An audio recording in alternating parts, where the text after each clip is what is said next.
WhatsApp status লিখি নৈৰ পাৰত চৰম সিদ্ধান্ত ল'লে প্ৰেমিক প্ৰেমিকাই। মৃত্যুৰ পূৰ্বে কি লিখিছিল হোৱাটছআপ ষ্টেটাছত? মৃত কিশোৰ কিশোৰীৰ ঘৰ বাক্সাৰ বৰমাৰ দলবাৰীত বুলি জানিব পৰা গৈছে। প্ৰাথমিক তদন্তত প্ৰেমৰ বাবে এইদৰে অপমৃত্যুক সাৱটি লোৱাৰ সন্দেহ কৰা হৈছে।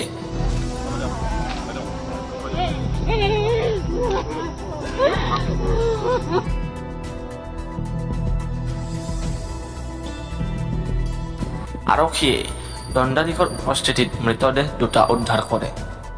নলবাৰীত প্ৰেমৰ বাবেই শেষ হৈ গ'ল দুটা জীৱন। পানেকুছিৰ বুঢ়াদিয়া নৈৰ পাৰত উদ্ধাৰ হ'ল এহাল কিশোৰ কিশোৰীৰ মৃতদেহ। নৈৰ পাৰত এজোপা গছত চিপ লৈ নিজৰ জীৱন শেষ কৰিলে এহাল প্ৰেমিক প্ৰেমিকাই। একেডাল ৰছীৰে চিপ লৈ অপমৃত্যুক সাৱটি ল'লে কিশোৰ কিশোৰীহালে। স্থানীয় লোকে মৃতদেহ দুটা প্ৰত্যক্ষ কৰাৰ লগে লগে মুহূৰ্তৰ ভিতৰতে এই খবৰ বিয়পি পৰে অঞ্চলটোত। লগে লগে খবৰ দিয়া হয় আৰক্ষীক। খবৰ পোৱাৰ পিছতে ঘটনাস্থলীত উপস্থিত হয় নলবাৰীৰ আৰক্ষী অধীক্ষক সুপ্ৰিয়া দাস। দণ্ডাধীশৰ উপস্থিতিত ঘটনাৰ তদন্ত আৰম্ভ কৰা হয়।